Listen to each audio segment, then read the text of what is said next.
Welcome back to another Now It's Debatable. We took a week off, but we are back, black and beautiful like always. So thank you guys for jumping in here. We're going to give you guys some time by introducing, or I should say introducing, but opening up the show. Everyone knows that your week doesn't get started until Now It's Debatable hits your screen. And that includes holidays like we have tomorrow. Hopefully everybody is coming to the show today with all of their fingers. All right, because a lot of people celebrated the 4th of July over last weekend. So hopefully nobody was hanging on to any fireworks when any short wicks because thought it was going to be really, really fun because you had too much to drink at the barbecue. So we're glad to be back with you. Thank you guys for listening to us and watching us. Shout out to everybody on YouTube. Shout out to everybody on Facebook Live. Shout out to everybody on Apple, Spotify, and all those other podcast situations that you can catch us on. We're going to jump into the show here shortly. But before we do, let me turn it over to my brother here for a little while, Mr. Dion Curry. What's good, Dion? Happy Monday to all of our master debaters. I hope you guys have a wonderful 4th of July if you're celebrating. I hope you had a good weekend before that. It's not my favorite holiday. Yeah, everybody knows how I feel about this country, so it's not really that big of a deal Why to was me. that Well, necessary? hey, You hey, could have hey, just... I'm still talking. I'm still No, no, talking. no. Absolutely Let me finish. unnecessary. Let me finish. Let me finish. All right. I don't need your welcome mat to rub my dirty shoes on your favorite place in the world. No, but I hope everybody has a happy and safe 4th of July. Inevitably, somebody is going to lose a finger, and we're all going to be watching those videos and seeing the memes coming up in the days to follow. So be smart, get you a long lighter, and learn the safe distances, whatever fireworks you decide to let off tomorrow. And for the love of God, please don't post on your Instagram stories, Facebook stories, or Snapchat stories, fireworks. Everybody's got the exact same fireworks display. Okay. We don't need to watch it over and over again for the next 24 hours after everybody goes to the downtown fireworks display. Okay. Cut that shit Well, out. I will say that. I do agree with that. Unless your firework display can compete with what's going on in your local downtown, no one needs to see it. All right, no one needs to see your kids with the shitty sparklers. Nobody needs to see your shitty body of rockets that you bought at the spot down at the grocery store parking lot from some guy you just met who only comes in out of town, every once in a while. Nobody needs to see it. So I agree with you. But 4th of July is hype. Speaking of 4th of July, every week, or even every week, every year my wife and I go up to Flagstaff, Arizona. We've been doing it now for the last 7 or 8 years. It started out as something that I went up there to perform with a headliner. I was featured for him. I don't like to just say this out loud, but I had a very good set. So much so that people were walking out while he was still on stage to buy my merch. And then the guys who had paid for that show ended up bringing me back to headline for their bigger show for the 4th of July. And we made such good friends, such good relationships. It's just turned into an annual thing for us. So shout out to them. Shout out to, I want to make sure I don't miss anybody here. Ryan, Brian, Jared, and Nico over at the Over Easy Cruise over there. Desiree with Oxendale Automotive. She was so great. She let us hang out with her and her crew in the VIP area this year. And so that was a great time. Our friends Keith and Beth, Justin Gross and his wife Lauren, Sam Capo of Majestic Marketplace. So shout out to all those folks. If I missed anybody, I don't know what to tell you. I'm done talking about it. But thank you guys. We appreciate it. We had a good time up there. But it's good to be back with all of you and good to see you. Folks, I see a couple of hearts. I see a couple of thumbs up. If you guys have any comments, you guys know how the show works. Throw them up, throw them up, throw them up. Let us know what you're feeling about the show today. Slim is in with a what up, though? What up, though? So if anybody got any comments, please throw them up and let us know what's good with you. Dion, Yes, sir. I've been listening to a new podcast, and I hit up Dion about it, Godfrey's podcast. And I've become a fan of it, and I'm a fan of Godfrey's anyway. I think Dion and I agree because we talked about it a little bit. Godfrey's one of the smartest cats out there telling jokes. on and off stage. The guy's educated. He knows a lot about a lot, and I enjoy listening to him speak because I always feel like I pick up some different information based off the topic he's having. How about yourself, Dion? You feel the same, or Yeah, he to me he's a very entertaining person to listen to watch, whether it be on stage or in a podcast or just a regular interview. He's very animated. He does great impersonations, and just an overall very entertaining guy to watch. And when you put me onto the podcast, I watched, or I should say, I listened to it. It was, I think, 2 hours, and it flew by. So yeah? it was very, yeah. I encourage y'all to go check out Godfrey's podcast. He talks with all kinds of guests and has uh, all types of topics, but it's very entertaining to say the Su- least. Super entertaining, and I would say this, and I don't say this often. If you are African American, I definitely suggest you listen to the podcast. There's a lot of topics that they touch on a lot of, and you know what? Even if you're not African American, you should listen to it. But there are a lot of things that they touch on dealing with the African American community. Some things that I'm like, man, I didn't know that. Oh, damn, I didn't know that. And so it's very good. Godfrey sometimes becomes a professor on it. Sometimes his podcast co-host Dante Nero becomes a professor on it, and it's a great back and forth. When I listened to it, I hit Dion up. I said, "These motherfuckers are doing our show." I said, I said, I said, if you and I had more of a spotlight on us at this point of our careers, then our podcast, I think, would be on that type of platform. But it's very similar to Not As Debatable, I think. They don't quite do the debates that we do, but as far as the intellectual content, Yes. it's very mirrored to what we do here. So shout out to those guys. And Dion said, when I told him, I said, man, they're doing our podcast. Dion goes, oh, great.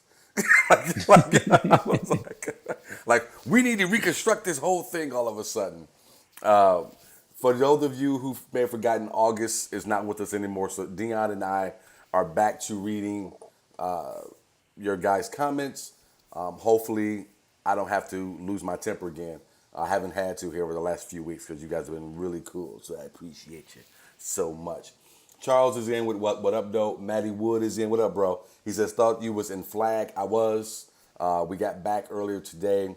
4th of July falls on Tuesday, so I didn't want to stay all the way to Tuesday and watch a light show. Flagstaff, Arizona is not doing fireworks anymore. They're doing a laser light show, Dion.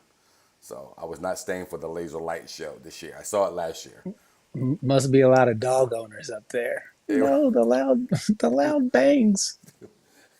I was watching it last year, and it looked like a cross between an old ColecoVision video game and a bad '80s concert with the light show. So I was like, fake ass book Happy club. birthday, America. Fake ass book club is up in here with us. Says hello, gentlemen. Hello, ladies. What I up, Cat Moni? Yeah, man. I want to tell y'all, I love all of the IG content you guys are throwing up, man. I love it. Keep it coming. I always got to stop and give it a heart or a like or whatever every chance I get. Slim says that dude is on point, very knowledgeable. Absolutely, Slim. So Slim agrees there. And Maddie says white people. Matt, I'm gonna let your white face be the one to say that. All right. So the reason I brought up the Godfrey podcast because I was listening to it, and most recently I had Ali Sadiq on to talk about his special that dropped on on YouTube called Domino Effect, and he did a part one, he did a part two, both of them very well done. If you're into the storytelling comedy, stand up type of comedy, you're gonna love Ali. He does a great job. And what I liked about it also was that Ali really gets emotional with it. At certain points of it, he cries real tears because he's telling these stories that are very true to his life, and they take him through a cycle of emotions, and they're going to take you as well as it took his audience through those same cycle of emotions. So very very well done. He almost does this almost like he's reading an autobiography, almost Dion. You feel like if he was, and he just takes you all the way through it. But very funny, very emotional, and very well done. So they had him on to talk about that, and they slid into this conversation a bit about Chris Rock 12 years ago during an interview, I guess if you will, with Ricky Gervais, Jerry Seinfeld, and Louis C.K. Louis C.K. just starts dropping the N word with the hard R. And Dante Nero was the first one to open this up. They got to talking about Chris Rock, Candace Owens, the Hodge twins, and Dante was almost trying to compare Chris Rock to those types of folks, which I don't agree with, and saying that Chris was not invited to, has not been invited back to the black barbecue for a long time because of the things that he says in his own material, but also bringing up this as an example of letting Louis C.K. use the N word with the hard R. So I wanted to talk about it. I wanted to see what you guys thought about it. I put it up in a post so you guys can see the video we're talking about. So if you have not had a chance or don't know what the hell I'm talking about, go to our Facebook page and you'll see it right there. It's about a minute and a half. Take a quick look at it if you haven't. Dion, what were your thoughts on that conversation and on what they were trying to say about Chris? I've always heard that, Chris has been kind of ostracized from the black community. I've heard people, in the barbershops talk about how Chris, said some things that didn't sit right with black people, especially black women. A lot of people had problems with his documentary that he did, Good Hair, Yeah. and kind of just exposing what black life is like to the rest of the cultures out there. And from a comedic perspective, I feel like you should be allowed to talk about whatever it is you want to talk about, whatever moves you to a certain type of emotion, and you try to find the funny in it. And I feel like Chris Rock is one of the best people to ever do it when it comes to his content of what he's talking about, as far as it's surgical like precision on explaining how certain things are the way they are and why they are the way that they are. It's partly what I've been trying to do with my career. He and Chappelle are the two people that I've modeled my stand up most after. I love Chris's ability to take a current topic and expose it for what it is, the foolishness and just to define the humor and things that most Yeah. people don't really think about. And then for them to say that, I understand why people were upset with him letting Louis C.K. and Ricky Gervais say the N word, but I think in the context of that conversation, uh, Chris was alluding to the fact that Louis C.K. behaves like the N word. And so I think that was what the conversation was about. And so him saying it was like, yeah, that's who Louis is. Now, I've never met Louis C.K. I don't know if he's like that on or off stage, so I can't really attest to that. But Chris knows him. They've worked together for many, many years. I know As he he helped commented write on, Pootie Tang. as he said that on the show, on the Yeah, episode. and so it's one of those things where you know I'm gonna let Chris be the ultimate judge of that, but I completely understand why people had the pushback that they had. I don't understand why they had to push back at all. And I'm with you.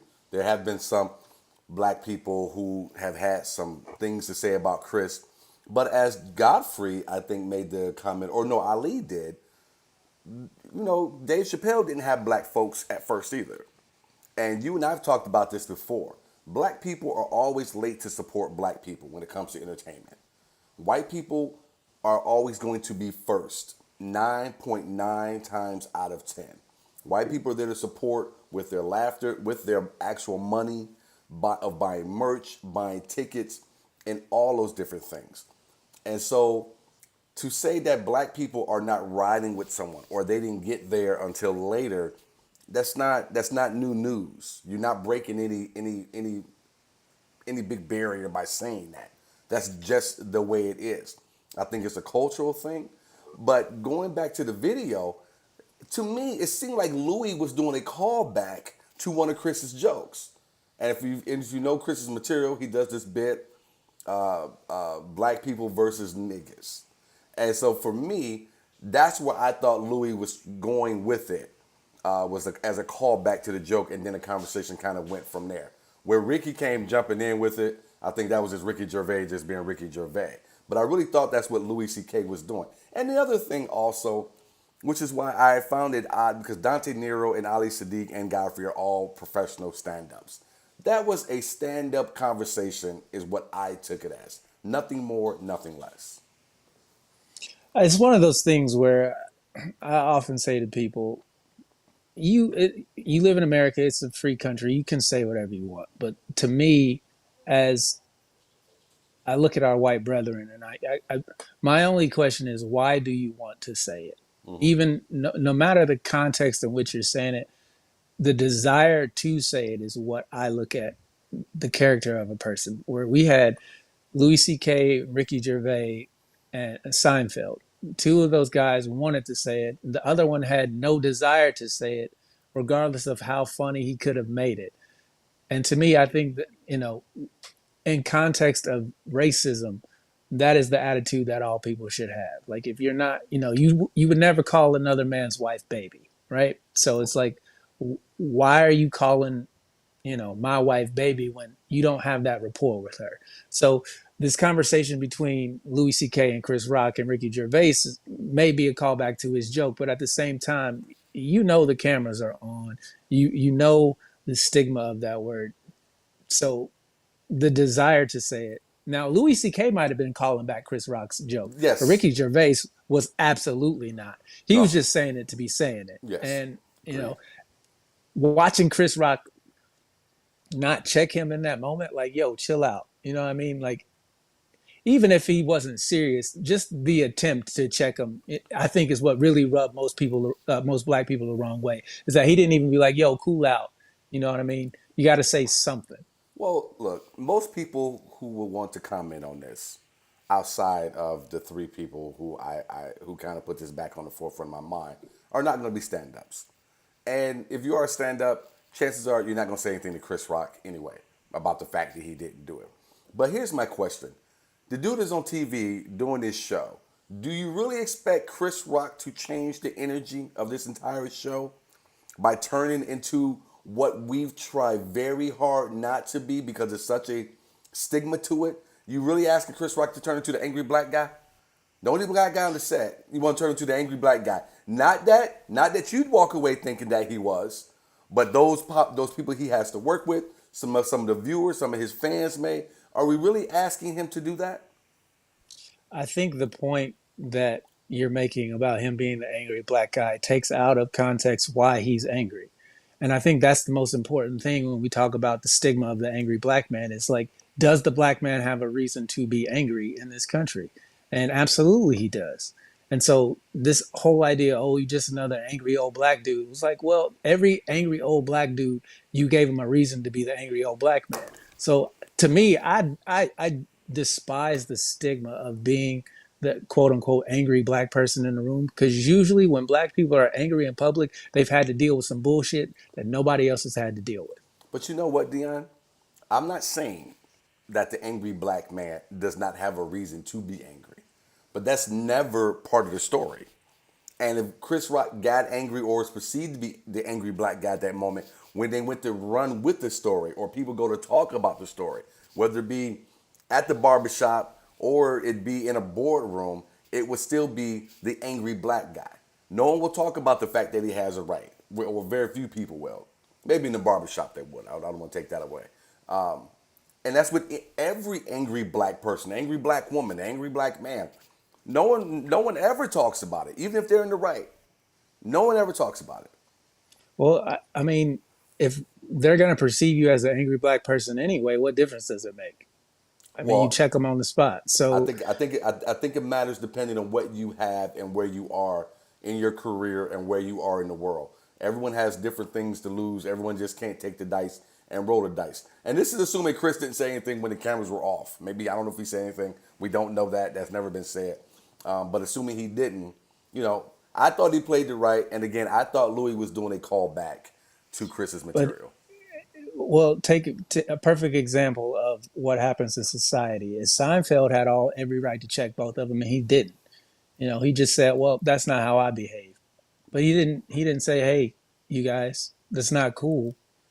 He had He every right. He had every right that Chris Rock had, and he well, didn't say anything. And to me, that becomes the question of the boardroom, right? Where you see this behavior happening, but you don't speak up. So they assume that it's cool with you. Whether it is cool with you or not is irrelevant. You're in that moment. you have the ability to say something.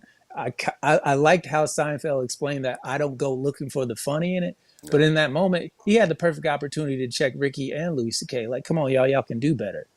Well, Jerry did in his own, I assume Jerry Seinfeld way. He said, I don't think you can say that. And then Chris kind of came back and said, no, he is exactly that. Now, why Louis C.K. was laughing? Because if you know the bit, this is not a compliment to you, Louis. So, but Louis took it and he ran with that mantle like it was the greatest thing. Carla is with us. Hello, Carla. Carla says, "Hello, gentlemen." Carla, What's your up, Carla? face and your voice is missed. Give a brother a phone call. Maybe pick up the phone. Ricky McCain says he's been too rich too long to understand my life. Mary's with us. She says, "Hi guys." Ricky also What's says up, Mary? uh, Ricky also says a comedian should be able to talk about any but jokes about any broke when you have had money for 30 years. Come on, man. Ricky, what are you talking about? So Ricky just mashing buttons over there. We fake need to get you that Stephen Hawking machine. I'm gonna say fake ass book club because I have no idea which one of these two smart beautiful ladies is on commenting. But fake ass book club says I saw the video. The context was about using the N word in their act, and I love Chris Rock's work. And Ricky says Louis C.K. creeps me out. He's definitely on Epstein's list. I mean, in the context of what Chris Rock's joke is, Louis C.K. is the negative stereotypes, and you can just tell by his behavior, the way he jerks off on the phone while other people are watching. Like, that's some nigga shit. So it fits. I'm not trying to crucify Chris Rock because that's his friend and they have a different relationship. I understand how publicly, if you were on the outside looking in, you would feel some type of way about this white guy saying the N word all willy nilly, and the black dude sitting right there co-signing it, and you don't know the ins and outs of their relationship and the context in which he's using it. I can completely understand why people would be aggrieved of that, especially when you factor in all of Chris Rock's history and some of the controversial things he's said. But to me, if we aren't allowed to talk about Black life in public, why do we get to complain about all the negative things that we go through if we can't talk about the negative things we do to ourselves? Like, to me, I just don't understand why they don't want him saying what he said in the context of that joke for mainstream people to consume, because Because these are the things that you have going on in your community that when someone else tells you about it, you get pissed off about it. But when it's happening, you don't say anything. To me, that's hypocritical. I don't know what people think comics are. We are people who take in whatever society gives us. We figure out how we want to interpret it and twist it, or however we want to set up our delivery system to give it back to you. We don't pull stuff out of the sky. We take what you give us, we internalize it, we think about it. Hey, can I make that funny? Is that funny? Is that funny just to me? We go through all these thoughts. We had all these different mics to figure it out for a whole year sometimes just to make one joke fucking right, and still the joke still isn't right, and then we give it back to you. That's all we're doing. And that's all Chris is doing. And I've had black people get up and leave. Dion and I've talked about this. I think I talked about it on the show. I've had black people get up from the front row and leave the show when I started telling the truth about black people. They were laughing when I was talking about everyone else. Now this is a problem. There are so many black people who think we are not supposed to talk about what's going on inside of our own community, which I think is such a negative way to look at it, whether we're talking about comedy or we're not talking about comedy. You have to be able to talk about these things and put that out there. If we can't, then you can't sit and judge and laugh and whatever else you want to do about other communities. You can't do it. I think people misunderstand what equality means. Equality is across the board. So equal outcomes being positive, equal outcomes being negative. And most people only focus on the positive outcomes of equality, and no one wants to ever take a look at the equal outcomes of the negative. That's why I get so frustrated when I hear white people say, "Oh, I want equality for everybody." I'm like, no, you don't. You don't want to take your turn in the mud. Nobody wants to take their turn in the mud. And as black people have spent the majority of their time in the mud. When we seek equality, it's usually the positive outlook. But as the community, we have we are not unified. We've never been unified. I mean, his Chris Rock's joke is a perfect example. You know, that entire bit, grand opening, grand closing, where they open up a movie theater and then niggas start shooting it up, and it's like black people are trying to have a positive thing, but then niggas come around and find a way to fuck it up for everybody. Like that is a true aspect of our culture, and it's something that Absolutely. they kind of talked about it on the Godfrey's podcast, where this cultural entertainment aspect of black leadership, they put so much on entertainers to be the voice of the community and to represent the community in such a positive way, when really it's the people within the community who work their regular jobs, the bus drivers, the barbershop guys, the teachers. um, they are the true stewards of the community, and what they say goes. So you can have Ali Sadi talked about this. You can have a guy coming out here and trying to speak the truth and be real, but if he ain't dripped in jewelry, the everyday black dude's not gonna give him the validation that he requires. It's like you have to go get stamped by mainstream and then come back to the community for anybody to listen to what you said, when your message doesn't change whether you're stamped or not. And to me, that was one of the most poignant things I took away from the whole conversation, is how, you kind of said it earlier, black people are slow to grasp onto uh, Us. other black entertainers when it comes to, it was like, oh, I mean, how many times have you seen the same comedy show come to your town? I know they do it every year here at the Indiana Black Expos. Always got the same four or five comics. Yeah. Is Arnez J, Yep. Earthquake, Bruce, those type of guys. You never get anybody new, and this has been going on for over 20 years. It's the same guys, Same material. and it's like, there are other black comics out there, but if you're not, black people go with what they're used to. They don't want to discover anything new. This is not what we do. And you make it, and that's a great point, because it's as if we ask for this independence, and we want this independence, and we want to be treated a certain way, and we can think for ourselves, and so on and so forth. But in a lot of ways, we can't. And you make a good point. It's not till we're stamped by Hollywood, or if it's the music industry, whatever big label, whether it be Jay-Z saying you need to listen to this guy or whatever it is, that's the only time we all decide we're going to jump on board. Nobody in our community, generally speaking, wants to discover anything new. They don't. They just don't support. And I don't care if you're watching and you're black and you're upset about it. The truth is the fucking truth. I've been doing it for almost 16 years, and Godfrey touched on it as well. Now Ali was saying something different. He gets the big dudes who come up and speak to him, but Ali talks about being in prison. So the dudes who are walking up to him have been in prison. He gets that. I'm not getting it. Godfrey talks about not getting it. You've talked about not getting it. We've talked about it over and over again. It is always people in outside of our community who are the ones to support, and the ones who want to be able to handle business the way business is handled. I remember coming up, black people all the time, why don't you do any black shows? Why don't you do any black shows? For several reasons. But at the top of them, the shows never start on time. You never have my money when it's time to pay me. And three, there's always some nonsense that pops off during the show or after the show. Those are just three of a multitude of reasons. And so it's just unfortunate, it seems the way that it is. And I don't see how there is any way to change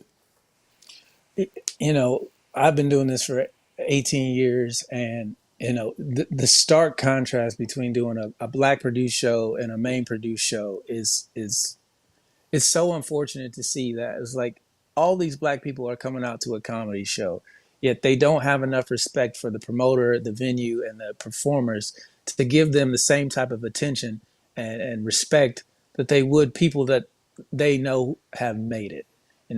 I've done shows where the headliner wasn't some uber famous guy, and people in the crowd were just being niggas, for lack of a better term. And it's one of those things where it's like, you wonder why you can't have anything. It's because nobody wants to put up with all this extra shit that you have to put up with, whether it be jumping through hoops to get your check, whether it be making sure everybody does the 2 item minimum, whether it be everybody turning their cell phones off while the show's going on, whether it be not hollering out like this is the movie theater. It's just black people take liberties with other black people, not realizing that those liberties cost in the end. Like somebody has to pay for those. So, I don't want to say it's all black shows because I've done some black shows that have been run immaculately and everything went, Those are few and far pro between. bono.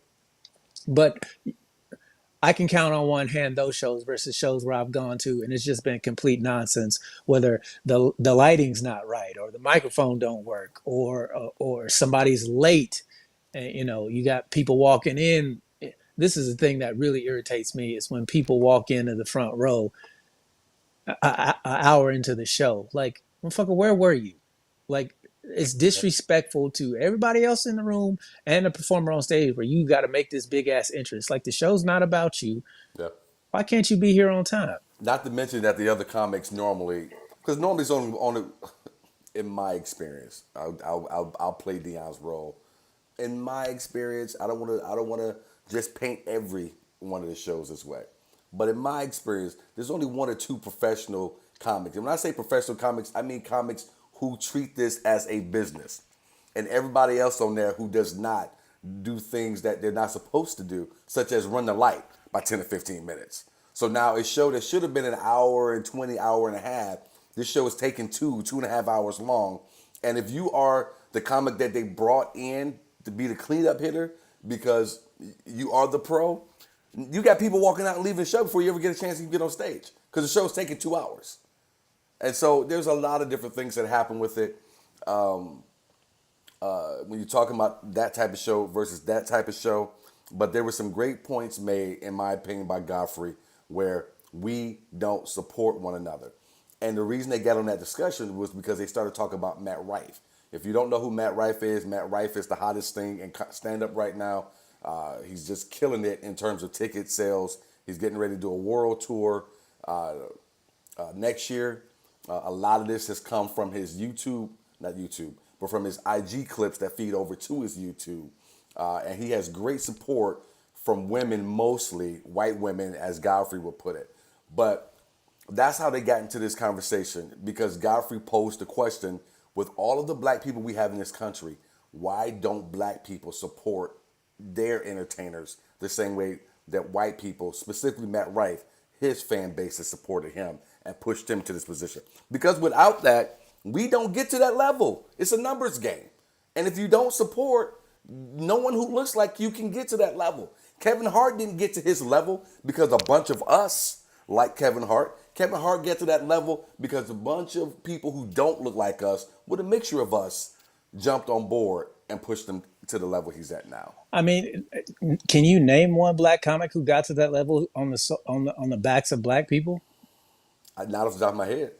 Not You know anyone. why you can't? Because none of them have. I can't None think of of one. them have. You have to go mainstream before the black community comes and supports you in the droves that these people are supporting Matt Rife. You have to be a star already in order for Yep. the regular everyday black dude to get on board. Because one, they don't go seek out new people.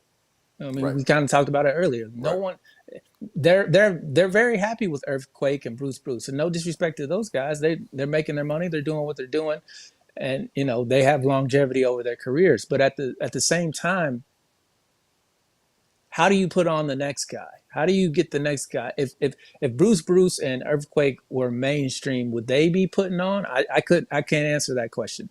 I've met both of them. They were very, very kind to me, but they still haven't met met the level that Matt Rife is on right now, and they've been doing it way longer than him. Yep. Now, if you ask me who's the better of the stand-ups, I would say them, point blank. Period. It's not even close. And I'm sure But Matt would say the same thing. yeah, but he has the support, which is what all entertainers want. Is to, hey, when I'm putting on something, when I'm doing something, I need you guys to be there on time, pay your hard-earned money to come see me do what I do. Now, Matt Rife's challenge is going to be keeping it fresh because you can only do crowd work for so long until you've done all the crowd work you can do.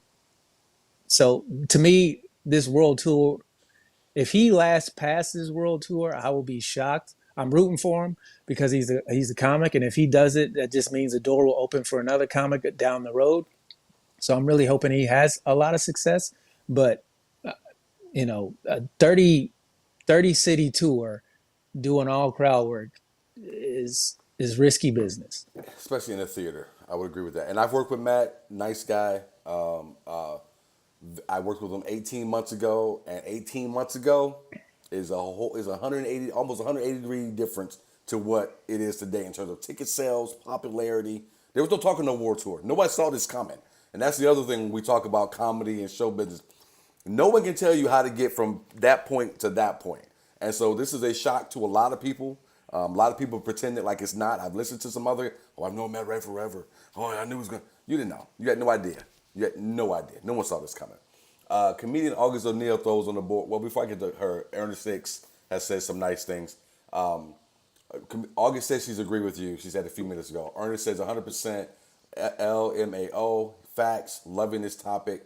So, Ernest, thank you for jumping in and digging the What up, topics. Ernest? That's my guy. He's a comic here in Indy. Shout I out to assumed he, I Ernest. assumed he was a comic because he was like, "That's facts, loving this topic." Only comic would love this topic. Other people may like it. Only a comic will love it.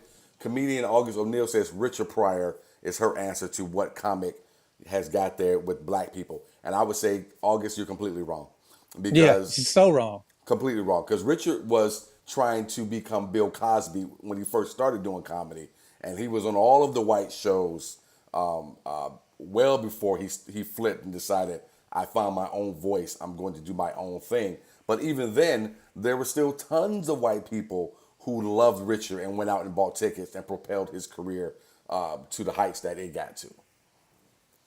It's one of those things where it's not that black people don't support.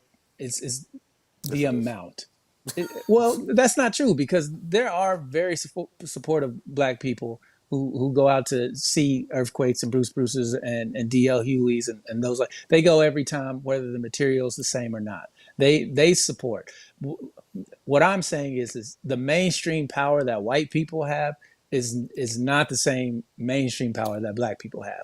Like you can be on BET and you can be a super megastar, but that does not compare to being on CBS, ABC, or NBC. So even if you reach the level of peak blackness, when you compare that to the people who are in mainstream anything, it's just not the same because the numbers aren't the same. And what I'm saying is, yes, when DL comes here, DL sells out the Tempe Improv. The Tempe Improv was 400 plus seats. He'll sell it out every single show.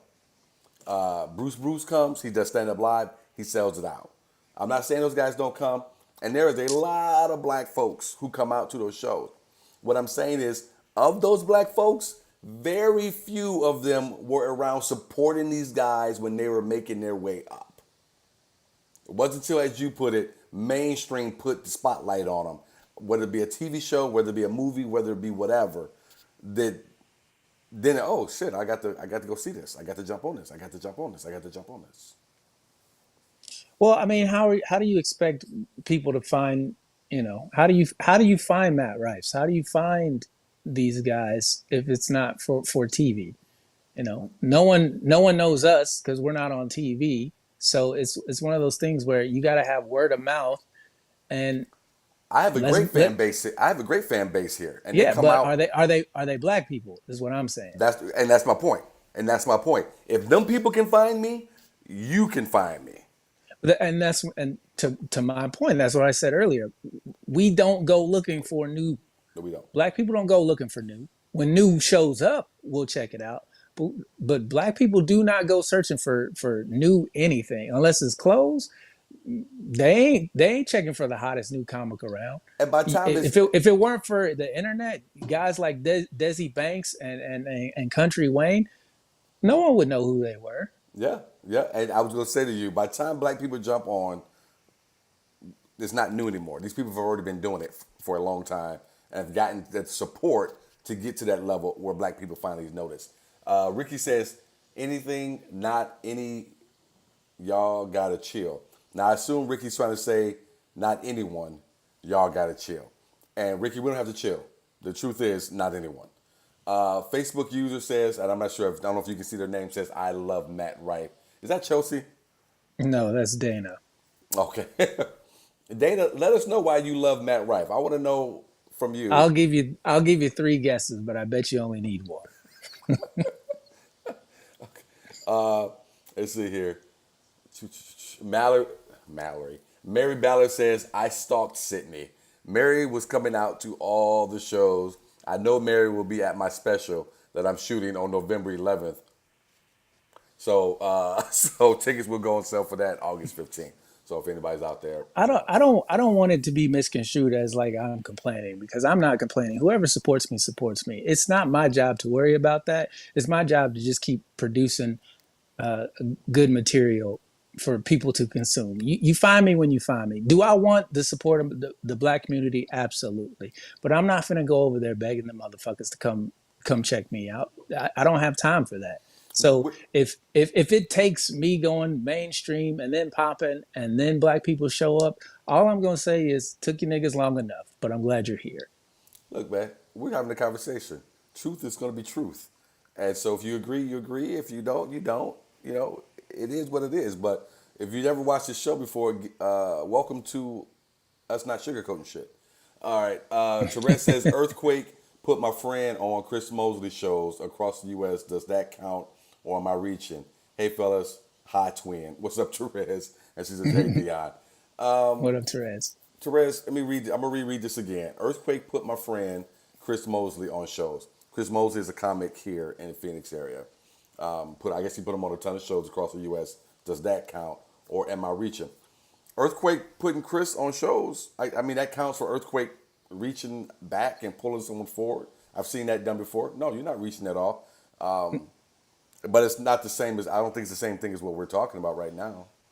I think Kevin Hart, what he's trying to do with the LOL network is finally start to bring up people who should be higher. But that's another thing, that another part of this conversation that we kind of have to talk about is a lot of us don't even have our business shit together. And so when it comes time to be ready to be put on, you got to have your business you got to be about your business, and you got to have your business ready to go. It's one thing to be a funny person on stage and say things in the microphone and get booked, but if you don't have the business acumen to get that push and then do something with it, it kind of just fizzles out. But I would say this: I have that problem with black, white, Arab, with a lot of young comics because I give that advice all the time. If they're 18 months, 2 years in, and they're grinding, and I see something in them, I'm like, my first questions are not about material. Do you have a website? Do you have headshots? Do you have any sort of anything that resembles an EPK? And so that's, you need to do this, you need to do that, you need to do that. That number, and I don't care what race they are, that number of young comics that actually takes that advice I give and runs with it, I can touch my fingers. That's how Yeah. small the percentage is. Roxy says, didn't Miss Pat talk about this after the BET Plus show? Her demo started to change. Dion might be able to speak to this. I don't know. Did Miss Pat Well, talk about yeah, this? when she first started, she was huge on Bob and Tom. It wasn't until she got on the Breakfast Club that mainstream black people got on board and started to support her more and more. When we first went out on the road, the majority of her shows were full of white people, and it would be a handful of black people in pockets. But for the most part, it took her going on the Breakfast Club for black people to be like, oh shit, who's this lady? And then you started to notice more and more that black people were buying up all the tickets, and her shows became predominantly black. But in the beginning, it was white people who helped her build what she's got now. And it's you know I don't know how to answer that question. How do we get black people to be the ones to lay the foundation I think we for? answered it. I think we answered it. I think you just answered it perfectly with answering Roxy's question. Because if you look at the Breakfast Club, whether you like the show or don't like the show, they have kept a foothold within the African American community, within the culture, within the streets, if you will. That's why you still see Kevin Hart and people of that ilk still go to that show when they're trying to launch something because they know they can still connect and get black people to hear them. So I think you just said it. You have to get to a certain level. But even at that point, Miss Pat would have to be at a level for the Breakfast Club to fuck with her. That's what I'm saying. It's like the foundation was already set when she got there. So can the Breakfast Club do more to showcase up and that's a conversation for another day. To me, you take risks when you invite these people who may or may not be about their business, who you think, hey, this guy's talented, but if they go on the Breakfast Club and they bomb, I mean, they're fucked within that community. Black people don't give second chances when it comes to if I thought you wasn't funny, you unfunny for the rest of your life. You don't. There is no coming back from that nigga ain't funny. But here's the thing, I'm not looking for the Breakfast Club because that's still a business, and they're there to make money, and they're there to bring people that they think can bring more eyeballs, more listeners, more whatever, and they have to sell commercial time. I get Right. all of that. I'm talking about finding us before, supporting before, not asking for free tickets every time a show is getting ready to pop off, pulling your money out, throwing it on the table. Don't ask me for free tickets when I can see on Facebook that you're spending money all over the place on other shit. But then when it comes time to they put $15, $20 a ticket down to support something for me, you ain't got it. Well, I mean, you have to look at the history of black people in this country. To me, it's always going to be the crab in the barrel mentality. And when it comes to some, that to me is the only explanation I have for why it takes black people so long in order to support somebody who's trying to make it in the entertainment industry. Now, if you're a rapper and you got a mixtape, they gonna fuck with you. But when it comes to comedy and that type of thing, it's damn near impossible to get black people to. I'm gonna give this motherfucker a chance because you know that entertainment dollar, that extra resource, is so important to black people. You got bills you got to pay. You don't want to go gambling on your entertainment money. They just, for whatever reason that you can come up with, I don't know any black people who are gonna take a flyer on an unknown. No, We were just in the area. Let's go check out this spot. You no, know what I mean? but if you give them tickets, they'll come there and love to come if you go give it to them. They won't pay for it, but if you gave them some tickets, yeah, I'm in. I'll show up. Sure, I'll take Right, a chance. because like I said, because that entertainment dollar is so important. It's like you don't want to be shelling out what little free spending money you got on something you're not sure you're gonna like. That's to me, that's understandable as a black person because I do it all the time. It's like, let me read a review on that before I go take a chance. I think that's just black culture. And I should have said this earlier, but from the fake ass book club, Kat is the one that's on commenting with us tonight. Okay, what's up, Cat? So Facebook user says, I'm trying to read this as accurately as possible. I believe they are saying if it wasn't for social media, I don't think Matt Rife would be as popular. Yeah, Well, that's Michelle Douglas. okay, so Michelle Douglas. Michelle, social media absolutely helps, but I don't think it's just that. I think it helps that he's a good-looking kid as well. If you look at his specials, his most recent ones, and look at the red flag he dropped a week ago, they do a lot of camera work on the audience. It is a ton of beautiful young white girls that are there. Now, I've always been a firm believer that your fan base should and will probably be more often females. Mine is because more often, very seldom you see a group of guys just decide I'm going to a comedy show and they show up. Normally it's a group of women or it's couples, and most of those couples, unless the dudes really love you, they're there because the girls wanted to see you. So it's not too outrageous, but these women have really, really pushed him forward. And he's aware of it. That's why you look at the headshots, you see the pics on Google where he's got the shirt up showing the abs. He's aware of all these things. He's playing it up as he should, and he's also bringing whatever type of comedy that they really like as well. But I will agree with you. He does a great job with those IG reels. Like if you watch his entire set, they do a great job of finding the real high points and turning that into a clip and using that to advertise. Absolutely does a great job with that.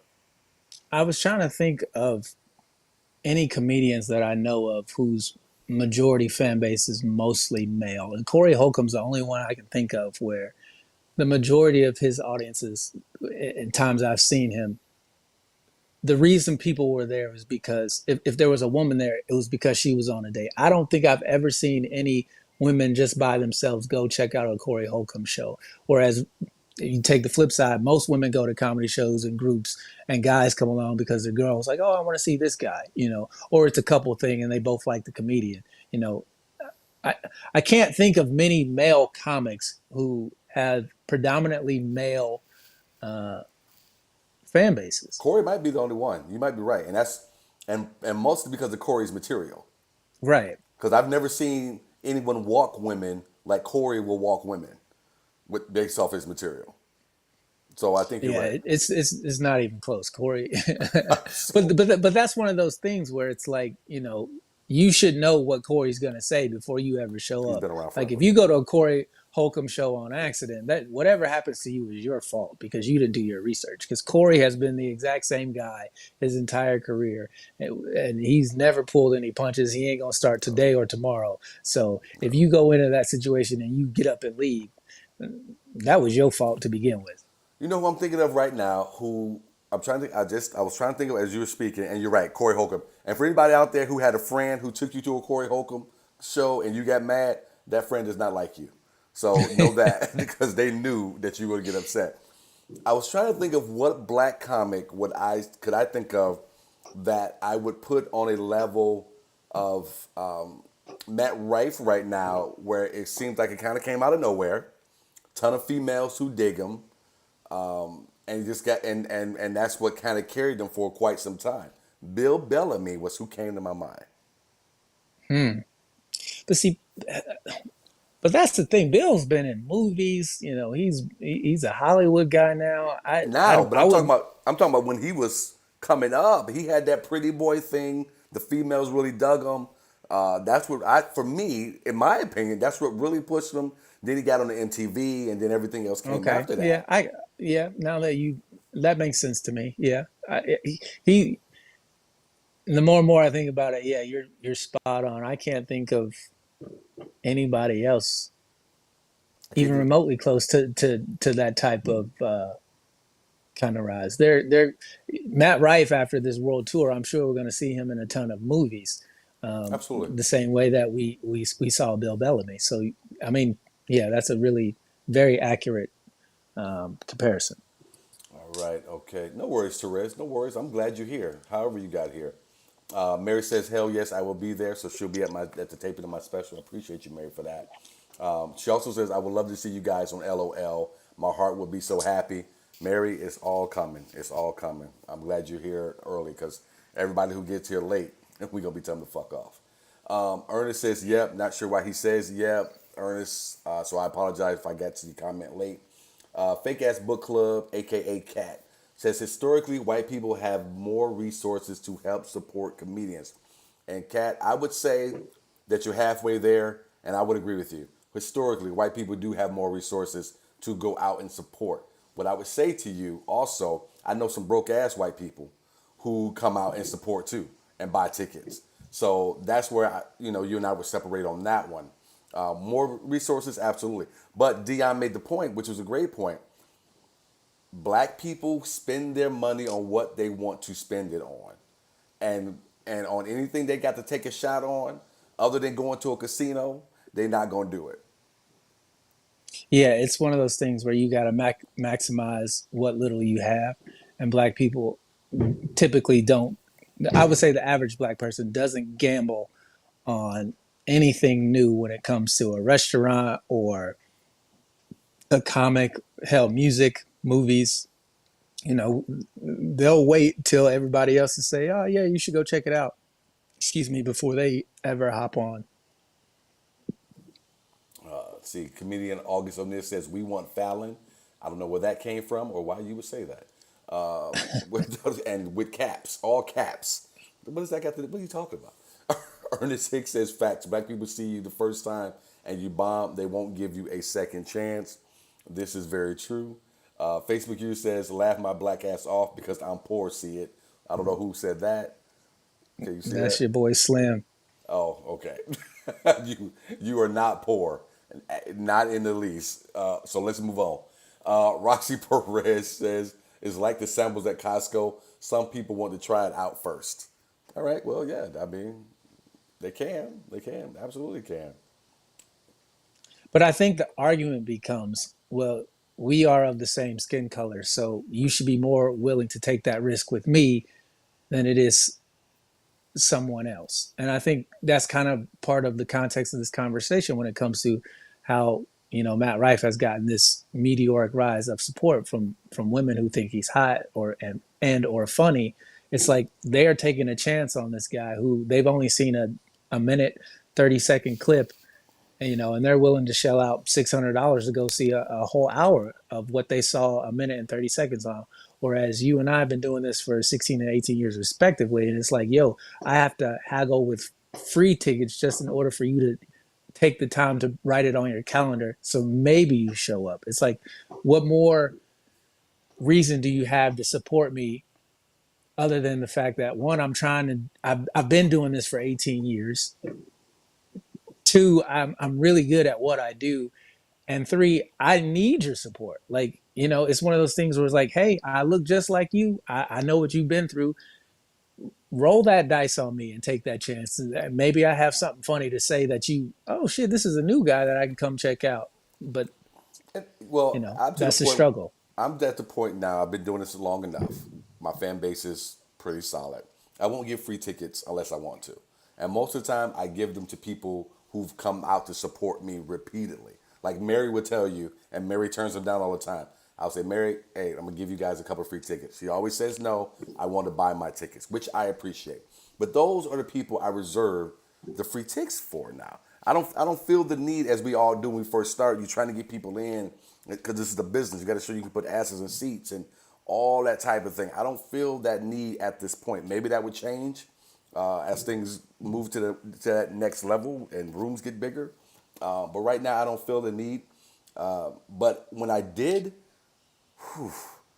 man, having a room full of people who got free tickets is one of you and I talk about horror stories. Those are Yeah, some of the worst because those are the people who do not respect the show because they didn't have to pay to get in.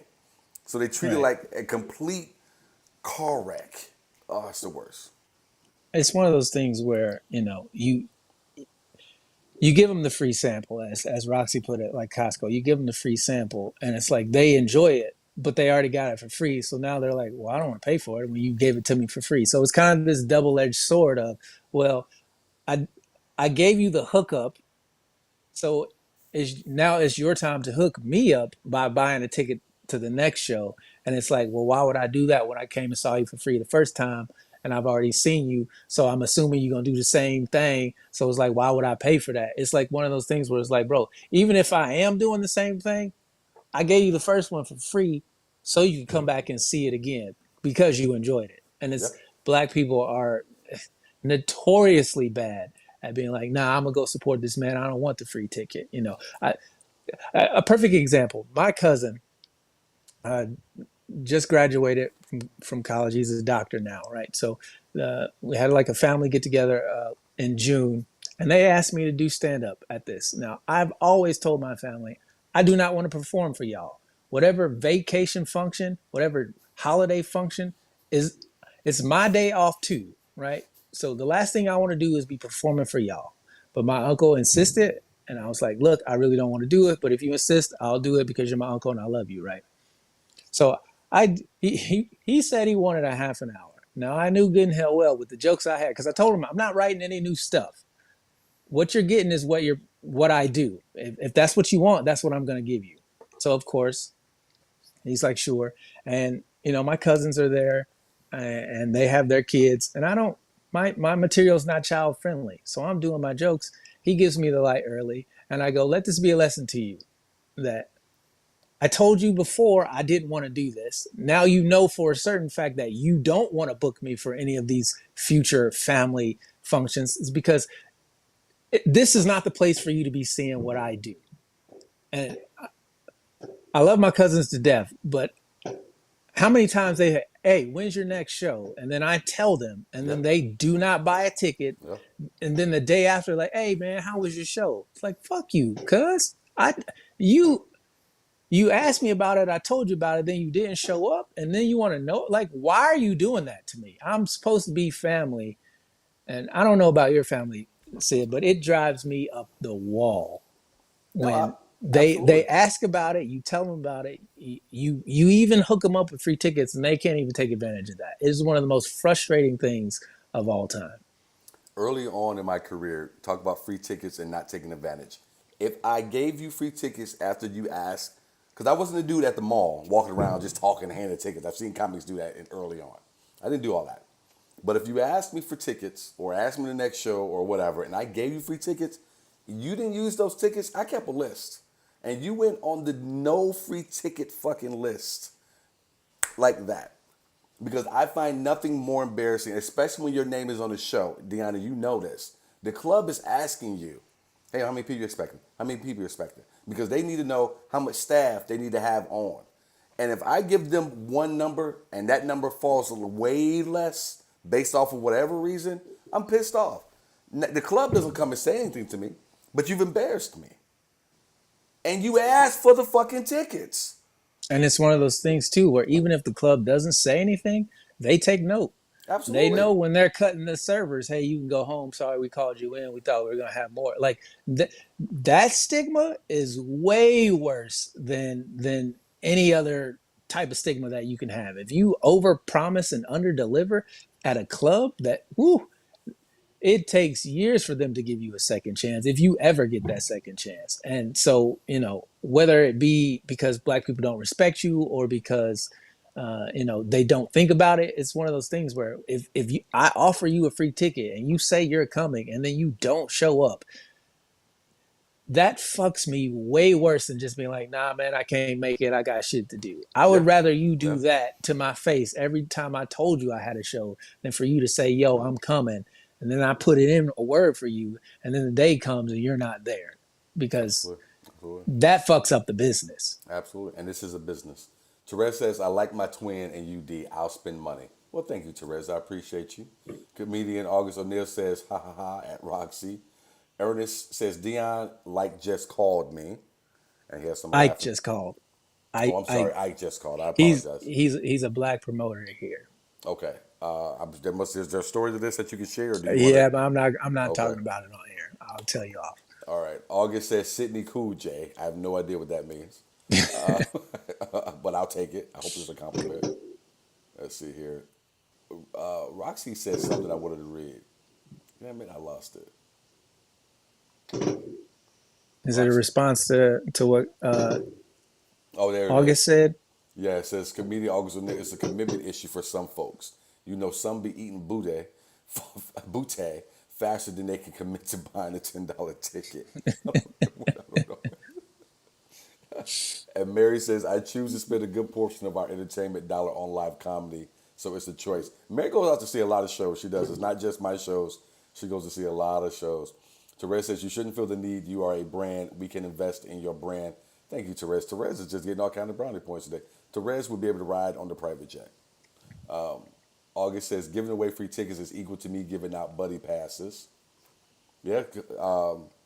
Well, August, you don't really give out buddy passes. Well, I guess it is. I guess it's the same. Roy says, wait. What y'all mean, black people? You know what we mean. Black people. Barry says, you got that right, Sydney. I would always buy my tickets. It's my way of supporting you guys. And Roxy says, your cousins missed out on a good show, Dion. So that's a nice thing right there, Rox. Oh, I'm well aware they missed out, but it's one of those things where it's like you're my family. Like if anybody's going to, and Sydney, you said this before. Strangers are way quicker to support you than the people in your inner circle, for whatever reason. That just seems to be the way it is. I can personally attest to people who I've never met in real life have gone above and beyond to support what it is that I'm trying to do. Where there's some people in my own family who I tell them, hey, I've got a show on X day, weeks in advance, and then that day shows up and I don't hear from them. And then the next day they pop up, hey, how'd your show go? It's like, don't even talk to me. Yep, yep. And we'll have the audacity. What's that Chris Rock bit? He said, motherfuckers will steal from you and then come over the next day, heard you got robbed. Help you look for the shit they took. Yeah. Motherfucker, you know you robbed me. So David James is back in the building. What's up, Dave? He said that's an intentional taste mask, 30-yard penalty. Sorry, bro. What is? What does that mean? I don't know. I don't know. Are you watching two different podcasts at the same time, Dave? What does that mean? Roxy says, I can't believe people actually ask for yes, Roxy. And you Oh know what's yeah. the worst, Roxy? Is when they ask, and this has happened multiple times over my career. They ask, and then they hit you up again. Hey, can I get another one? Can I get another one?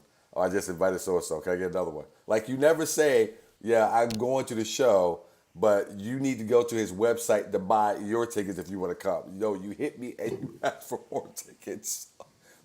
Yeah, that's the worst is when they're doing the word of mouth free ticket hookup on your behalf without you knowing who these people are. Like, why am I? No, I don't know these motherfuckers. Make them buy a ticket. Which I'm not gonna say anything else, but yeah, it makes me laugh. All right, August says it's a wrap. She agrees with you, Dion, and says because you said your fan base is mainly women. I mean, if you're a male comic, your fan base is gonna be mainly women for the most part, except if you're Corey Holcomb. And Royce Bellaby says I'll take two and two on layaway. So I got you, Royce. I'll set you up for the layaway player. Oh, this is bad, man. Thank y'all for watching. That was a good topic. That took the whole show. You don't want to hit the Angela Bassett honorary Oscar. Let's do it. Let's do it. Y'all, well, I'm going to assume y'all are going to ride with us. We're going to get into it. Roxy says that's like inviting Mexicans to a party.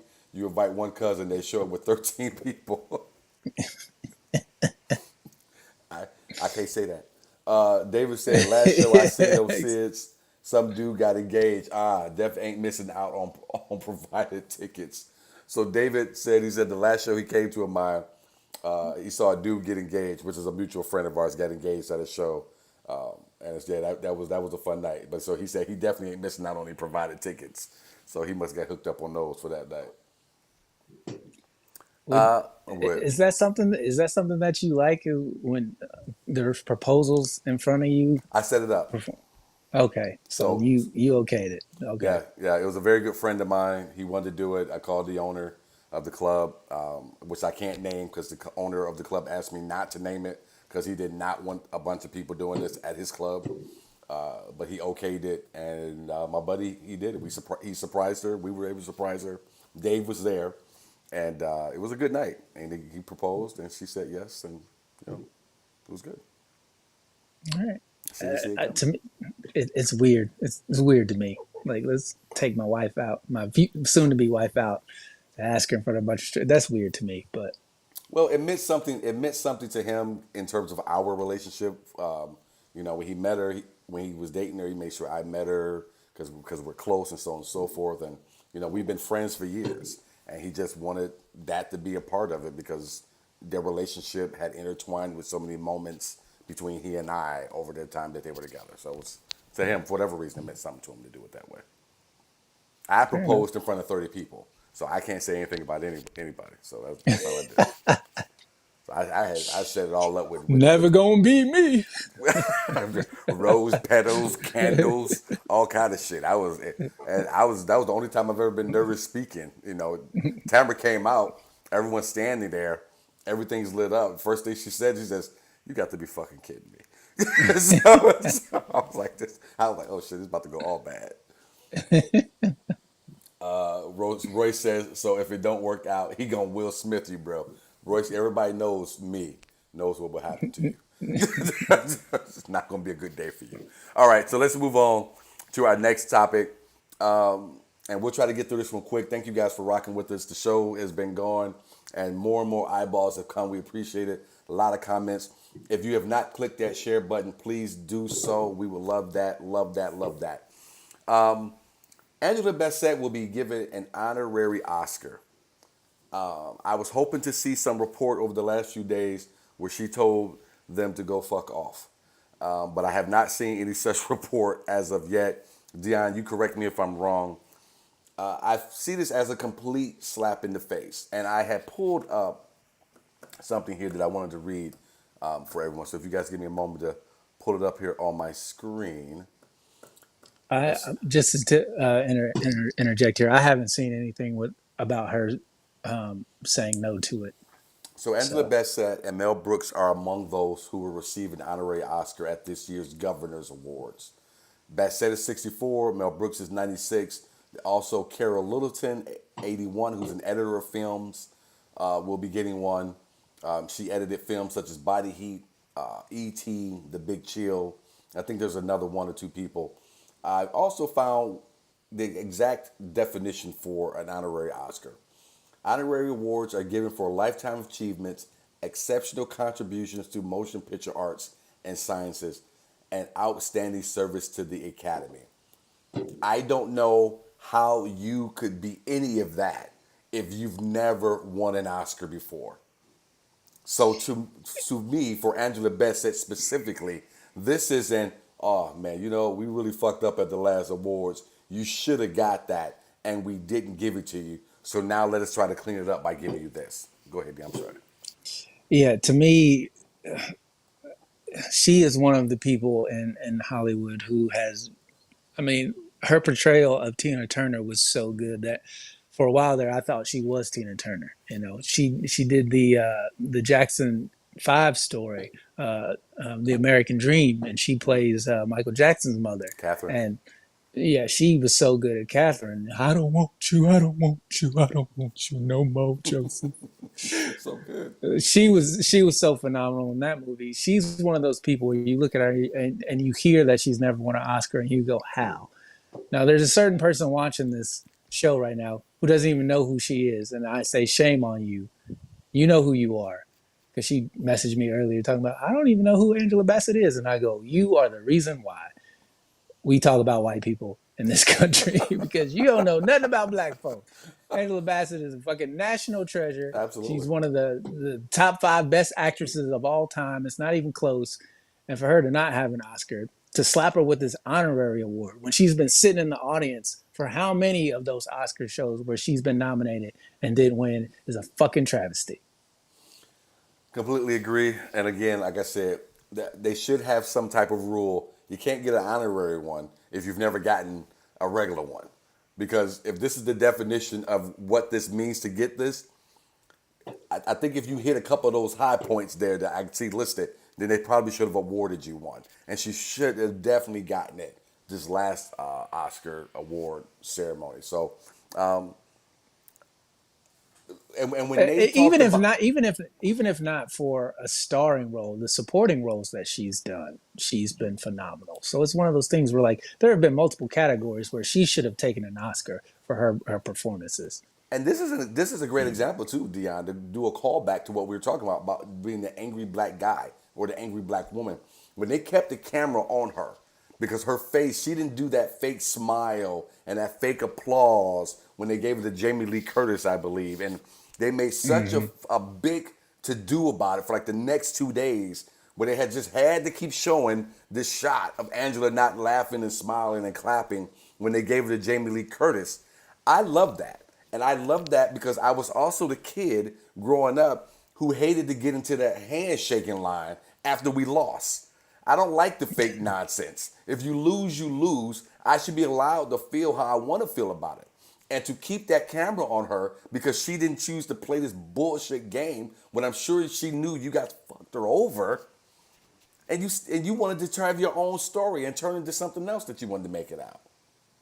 Yeah, there's a certain amount of grace that everybody should be afforded to have their moment to where they deal with whatever emotion it is that they're dealing with. And for her to be sitting there and the cameras keep panning over to her to see if she's, happy for Jamie Lee Curtis or not. Whether she was happy for Jamie Lee Curtis or not is irrelevant. The fact that she had gotten snubbed for an Oscar she earned and deserved is the bigger story, in my opinion. Like, kudos to Jamie Lee Curtis, okay, whatever. But you can't tell me that Angela Bassett doesn't deserve an Oscar. Just look at her filmography, and you can movie after movie after movie where she absolutely destroys the role that she's playing in, whether it be a Lifetime movie or a box office smash. What's the one with the girls and she's an older woman. Oh, you How talking about Stella Stella, got her Stella, groove Stella, yeah, back. Stella got her Yeah, groove back yeah. It's with like Tay Diggs, Whoopi because it's a Goldberg. black movie, it doesn't get the mainstream views that it should get. But you take, I mean, to me, that movie is the perfect example of living single versus friends, right? Hmm. Where had you made how Stella got her groove back and you took four white women dating a younger pool boy, that movie is doing outrageous numbers. We see it all the fucking time. But the fact that it's four black women with black, the main cast is black, it doesn't quite have that quote unquote universal appeal that they love to talk to us about. It's one of those things where it's like, color aside, just the acting in that movie. I would, you can't tell me Meryl Streep is a better actress than Angela Bassett. You can't tell me that. Well, Meryl Streep is up there, obviously, and Angela's up there. We can definitely have that discussion on who do you like more and whatnot. I think they're both fine actresses. But I will say, Angela not getting it was a surprise to a lot of people because a lot of people thought she was going to get it. Jamie Lee winning it was the surprise. There were a lot of people who did not see that coming. So I think that's another reason that you saw Angela, or I should call her, I'm sorry, Miss Bassett, or not even Mrs. Bassett, Miss Bassett, reacted Why that do you way. say Bassett? Why do you say it like I don't know. Let's move on. that? Comedian August O'Neill gives a three hearts, two applauses. Fake ass book club / cat says Angela Bassett forever, absolutely. David James says, "How you gonna give out a participation Oscar?" Absolutely. Like how has Samuel L. Jackson never got one? I heard him interview recently, David, and he says it's not something that he thinks about. And same thing with Lawrence Fishburne, not something he concentrates on. I think the only people who still worry about this stuff, to be honest with you, are the non-black actors. I think the black actors have almost kind of gotten over it and almost don't expect it. I think it's us, the community, that get more upset about it than they do, unless you're Angela Bassett. And it's one of those things where, you take the race out of it. Just the quality of actor that Samuel L. Jackson is, the quality of actor that Lawrence Fishburne is. You can't tell me that all these other guys are leaps and bounds ahead of them. It's just not. It's not the case. Well, and David makes a good point here also, but she definitely earned that. I mean, John Travolta never even got one. I don't. I'm not sure what movie he might have done where he should have. But Oscar, here's where I do agree with him. He said Oscar awards are wild, bro. I don't know. I think a lot of it is politics, and you listen to people talk about it behind the scenes, Dave, and a lot of it is politics. There's a lot of Okay, gifts given. There's a lot of stuff exchanging hands. this is a perfect example of, if she's got the honorary, why doesn't she have the regular? Absolutely, If she's getting, if she's done all this stuff to support the academy, you can't tell me that her performance on screen isn't Oscar worthy. So absolutely, agree, agree. I, my question would be, when was Jamie Lee Curtis better? When? I agree. I definitely agree. And I Savvy, like Jamie Lee Curtis. and I too, but not over Angela. Savvy AF says they think they're doing something good by giving her an honorary Oscar. For people who are listening, I had some air quotes there for the word "good" from Savvy. Uh, Absolutely savvy, and it says Savvy AF also says she's a real one, deserves a real one, and comedian August Neal says it's Bassett like the Hound. All right, August, I'll talk to you later about how you're trying to teach me Yeah, how to because do you something. you saying it weird. It's been a fun show. I don't need to take this. What is your what the hell, sir? My what the hell this week is what the hell is up with people not using their turn signals? Look, man, I've been driving a lot this past week and a half, and I am over you non-turn signal using motherfuckers. Okay, there's a reason why they put them in the goddamn car. Use your motherfucking turn signal. Don't get in front of me, then drive slower, and then abruptly turn without fucking signaling. Defensive driving is nice, but getting the fuck out of my way driving is even better. So please, for the love of God, use your goddamn turn signals. They're the most safe way to let people know that you really can't motherfucking drive. Because the people I've been behind this past week and a half, bro, I've been super racist in my car. Let me tell you, that's the Well, only don't, time I'm super racist. well, don't say Is it now. is I'm telling you what, these people use your goddamn turn signal. David James says I like the okey doke people with a left signal and then bust the right. You dirty motherfucker. My what the hell this week is what's up with Costco needing to ID you at the self checkout? Look here. The article just came out today, but I went to Costco last week to pick up a case of water to take up on vacation with me because we could have some water to Airbnb. Look, man, they're doing it because they have too many people coming in with other people's Costco cards and checking themselves out. So now they have a person standing there. I just flip my card over, show the picture on the back of the card. For people who don't know how Costco and Sam's Club works, they take a picture of you, they put it on the back of your card. Never before last week was I ever asked for this picture to be seen. And it's because you people out there who won't get your own membership, stop inconveniencing me with your cheap ass. If you want to come in and be a part of the club, pay your $60 like everybody. What the hell are you doing? What are you doing? I'm playing the violin for you. Son of a bitch. Stop inconveniencing me. I don't want to have to take that extra 5 seconds because you won't spend $60 for a year membership. How cheap are you? That's a whole nother topic. We need to talk $60. I gotta spend $60 to come spend another $60 and shit. My membership should come with extra benefits, but Like whatever. extra benefits? Like what? Extra benefit. Yeah. Why would you pay to go? That's like say it's not a club. It's a It is a grocery club. store. It's a club. It's a fucking grocery It's a club. store. It's a private club. You got to pay your dues like everybody else. Before we get out of here, I do want to make mention of something that I was very happy about, and it did not happen to me. Facebook's use says "you people" with a question mark and That's exclamation. slim. Look, we always come on here and we try to talk about pro-black things as much as possible. We try to talk about things that deal with all types of people. We try to spotlight a lot of different things. And sometimes it's good, sometimes it's bad. So I didn't want to let this go past. Tyler Perry, who you can say you enjoy or not enjoy the things he puts out, the art that he creates and puts out, you're going to be on one side of it or the other. But the man, as a black man, I'm very proud to see this man be able to buy BET and VH1 at the same damn time and not do it on a 2-for-1 deal, not be out, not be out tricking the money away. Not this guy, when you look at his career, where he started from stage plays and went from that to the next level, he just takes it to another level every time. And for me, again, there's a sense of pride in it, but there's also a sense of like I try to explain when Barack Obama was voted into office. If you grew up, as a 70s baby or before, or even an 80s baby, your black mother always told you can be anything you want, including president of the United States. And it's not till you become an adult and you really start to see the politics, you're like, I don't know if that's even possible. So I may have to just scratch that one off the list of things I would like to do.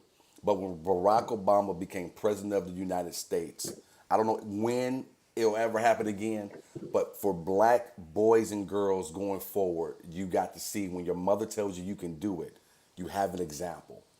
And I don't care if you're black, I don't care what color you are. They can tell you can do, you can tell you can be. But if you don't have an example in front of you, very few people believe they can actually achieve it. And so to see Tyler Perry be able to do what he's been able to do for his entire career, and to be able to do what he just did last week as a black man who was given nothing is an amazing life and an amazing accomplishment. And that tells me and everyone coming behind him, you can do whatever the fuck you want to do in this business. You grind your ass off. You got to have some good luck along the way, of course, but you can fucking get there. And to him, I give all praise to that man for that because he never stops pushing. He never stops setting the bar. He never stops showing examples of what can be accomplished if you just try. So kudos to that man. Well said. Thank you guys very much. We appreciate you for watching. We will be back again next week with an all new show. Please don't forget to click that subscribe button. And at work, if you end up talking about us, hey, tell them you got to join the group. Check out the show. Check out the podcast too. It's everywhere. We appreciate y'all. We love y'all. Dion? Thank you guys for tuning in. Make sure you hit that like, subscribe, and share button and join our Patreon. Absolutely. See you guys. Later.